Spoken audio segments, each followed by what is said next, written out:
కొన్ని సందర్భాలు ఇప్పుడు సింగపూర్ వెళ్ళినప్పుడు ఒక 30 సంవత్సరాల క్రితం చైనీస్ ఇళ్లలో చూశాను సత్యసాయిబాబా గారి ఫోటోగ్రాఫ్.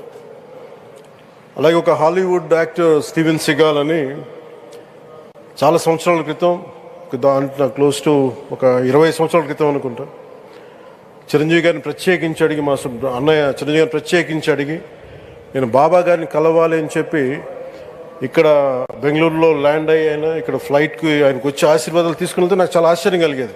ఒకరి గొప్పతనం ఒకరి తేజస్సు ఎలా తెలుస్తుందంటే ఎలా వెళ్ళి దీని గురించి నేను అనుకుంటా ఉండేవాడిని. బాబా గారిది వెలిసింది భారతదేశంలో అత్యంత వెనుకబడ్డ జిల్లా అనంతపురం, రాయలసీమలోని అనంతపురం జిల్లా. ఆయన పుట్టుక కూడా అత్యంత వెనుకబడ్డ జిల్లా, నీటికి కూడా కొరత ఉండే జిల్లా, వలసలు వెళ్ళిపోయే జిల్లా. అలాంటి జిల్లాని ఎంచుకున్నారు ఆయన జన్మకు కూడా. అందుకని అలాంటి జన్మ తీసుకున్నాడంటే మహానుభావులే తీసుకోగలరు.